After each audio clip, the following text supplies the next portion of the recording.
est acteur dans un rôle comme ça, on se pose les mêmes questions que se posent les spectateurs par rapport justement à l'éducation qu'on a apportée à ses propres enfants. Est-ce qu'on se dit à un moment donné, est-ce que j'ai fait des conneries, est-ce que je me suis trompé, etc. Vous pensez à ce que vous avez pu faire ou ne pas faire, je ne sais pas, avec vos propres enfants, est-ce que ça compte ou est-ce que c'est quelque chose que vous oubliez très vite? Non, mais là où je suis d'accord avec, je sais plus, c'est là qui a dit. C'est moi. Non, mais parce que là, il y a le sport. Alors, ils se retrouvent ensemble à travers le sport parce que le père était, il va le chercher là où son père était. Mais en même temps, on rencontre des familles qui font des choses aussi extraordinaires pour leurs enfants, qui n'est pas forcément dans le sport. Je crois que c'est... Enfin, je sais pas, mais je pense qu'on aide forcément à un moment donné nos enfants dans quelque chose. Là, évidemment, c'est l'Ironman, c'est le truc sportif, mais c'est ce qui touchait le père.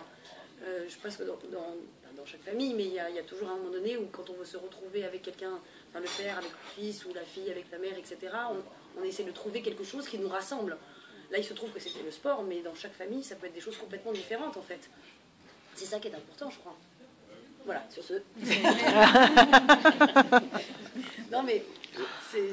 Non, parce que je veux pas que ça soit juste sur le sport. C'est-à-dire que je pense que c'est vraiment une relation, parce que c'est un enfant qui fait en sorte que la famille se réunit et que le seul moyen de se rapprocher de son père, c'est le sport. Pardon, j'ai une réponse, bien sûr, qui est un peu plus intéressante. Oui, sans doute. Mieux construite. En tout cas, mieux construite. Mieux construite, parce que là... on s'est tous embourbés. J'ai regardé les journalistes. Ils ont... à un moment, il y a eu un grand flottement. J'ai senti que... Où est-ce qu'elle va avec le sport? Et donc... T'as intérêt à dire un truc à je pense que ça va l'être. Je pense que ça va l'être. Si vous savez être un peu patient ici à Toulouse. Ce que je trouve intéressant moi, dans cette histoire, et comment ça rebondit sur la mienne d'histoire, c'est que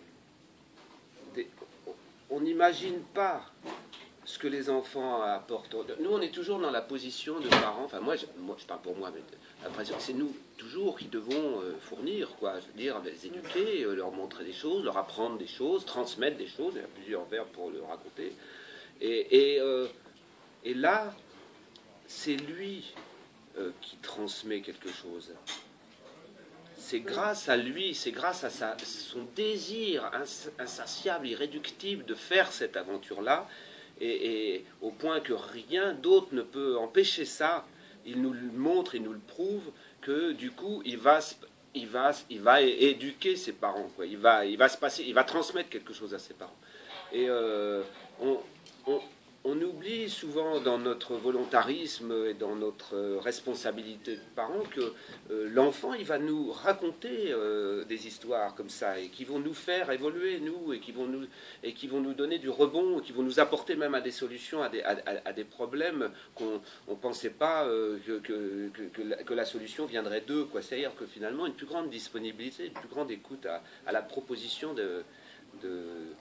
des enfants. Enfin, là, en l'occurrence, c'est déjà un grand enfant, mais peu importe, c'est toujours un enfant. C'est un enfant de ses parents, en tout cas. Voilà, c'était intéressant, non? Ouais, c'était vrai.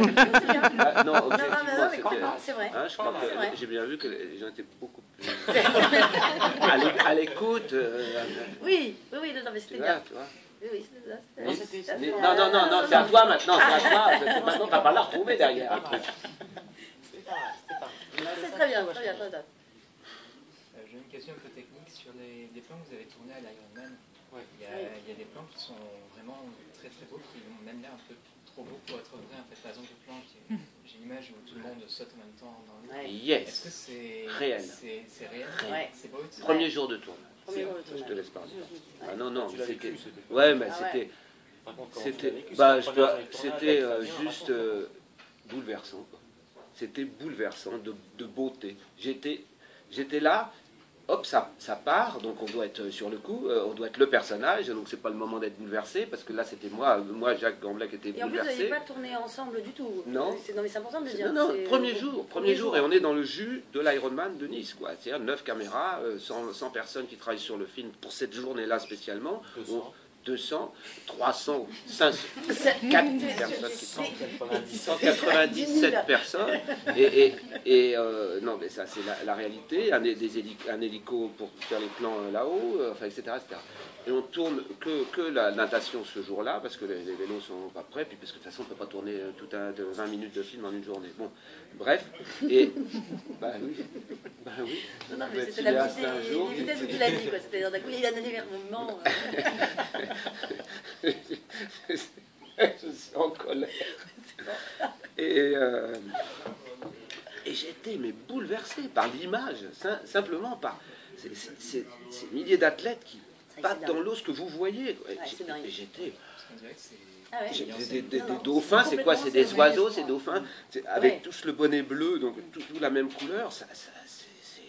J'ai vécu de l'intérieur, mais je m'en souviendrai toute ma vie, quoi. De toute ma vie, l'émotion esthétique que ça... Esthétique, on peut dire que c'est une émotion esthétique. Humaine, parce que c'est cette force alors humaine, mais encore plus humaine au retour de l'eau.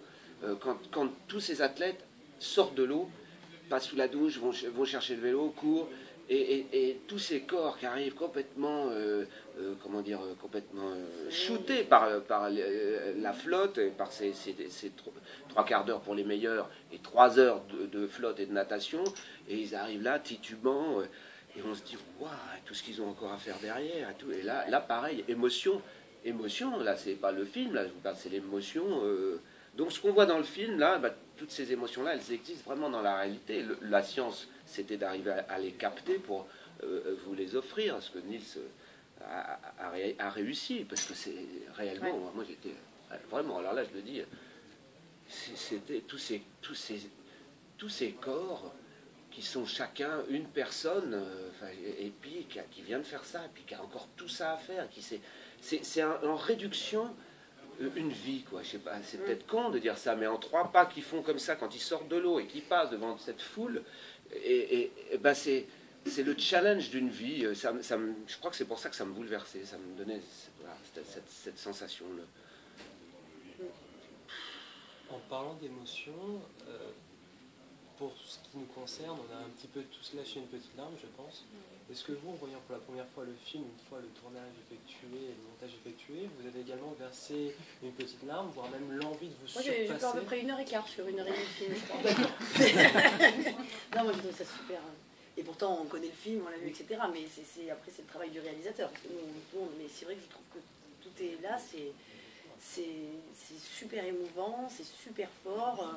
Moi, je l'ai vu une première fois, et je l'ai revu complètement terminé, justement, à Rennes, avec le public, et c'était horrible, j'avais un peu honte, mais je me suis vite cachée, mais en fait, moi aussi, j'étais émue. Enfin, on ne peut pas ne pas être ému. Enfin, on ne peut pas être ému. Tu parlais de larmes de joie, c'était joli. Ouais, mais c'est ça, c'est exactement ça. Mais moi, c'est ce que j'aime le plus, c'est d'être les larmes de joie, parce que souvent, on associe les larmes à la tristesse, mais c'est vrai que moi, j'adore pleurer parce que c'est beau, parce que ça m'émeut, parce que c'est joyeux, parce que c'est du bonheur, et que ça me... Ah, au contraire, ça m'emporte encore plus. Je peux pleurer encore plus, moi. Donc, voilà. C'est vrai, ça fait tellement du bien. Donc, je trouve qu'il y a beaucoup d'émotions qui passent par le regard, et pas forcément par les scènes où il y a le dialogue, mais il y a beaucoup de scènes où le regard entre l'enfant et vous, et ça prend encore plus dans le temps. Tout à fait, ouais. C'est vrai, c'est vrai. Votre boulot est pas facile, hein, parce que en fait on parle beaucoup d'émotions. Moi je sais que si quelqu'un me dit, un ami, je vais voir ce film, j'ai pleuré et tout ça, j'ai même plus envie de le voir, le film. C'est terminé. Je sais même pas si je vais aller le voir. C'est-à-dire que par cette simple phrase, quoi, il m'a enlevé mon désir. Et c'est pas je dis ça parce que moi, c'est comme ça que je ressens. C'est-à-dire, je lis jamais aucune critique. Ça, je vais voir un film, je ne veux pas savoir de quelle histoire il s'agit, tout ça. Donc, je ne suis pas en train de dire votre boulot est inutile, etc., etc. Ils sont tous en non, ce que je suis juste en train de dire, c'est que c'est risqué d'assommer les gens avec l'émotion du film, alors que pourtant, c'est ce qui vient en premier. Et pourtant, c'est en même temps ce qu'il y a de plus difficile à transmettre, parce qu'on ne peut... c'est que le film qui le transmettra. Et j'ai envie, moi, qu'on soit vachement vigilant à ça, de ne pas gâcher la fête en disant trop sur l'émotion, parce que c'est tellement fragile l'émotion, c'est tellement une chose qui appartient à chacun que... Encore une fois, je ne suis pas en train de vous donner des leçons de comment écrire sur le film, hein. Surtout pas, mais je veux dire ça que je pense, moi, comme spectateur, voilà ce que je pense. Et voilà, c'est tout. Pour vous, la meilleure critique sur le film, ça serait quoi? Voilà, merci. La meilleure... Ah, bah oui, je serais bien... c'est difficile, en effet, c'est une bonne question. Qu'est-ce que serait la meilleure façon de dire que ce film est... J'ai pas réfléchi à la réponse. Les gens sont émus de joie. Ça c'est ému d'espoir. Ça, c'est quand même super joli. Ouais. Moi, si je lis, ah putain, il y a une... C'est un film fort. Voilà, par exemple, je dirais, si je veux dire à un ami d'aller voir ce film, je dirais c'est un film très fort. Voilà, je dirais ça. Parce que comme tu as dit tout à l'heure, voilà, c'est une belle histoire. ça n'induit pas sa réaction physique, sa réaction émotionnelle dessus. Fort, c'est plus large, c'est plus froid, mais c'est quand même un mot. Voilà, je dirais ça. C'est un film très fort, indubitable. Il faut, voilà, fort. Pas rater un film fort. Il n'y en a pas à des caisses de films forts. Sur un sujet fort, sur une réalisation forte, sur éventuellement des émotions fortes, mais voilà. Mais dire après on pleure, on pleure.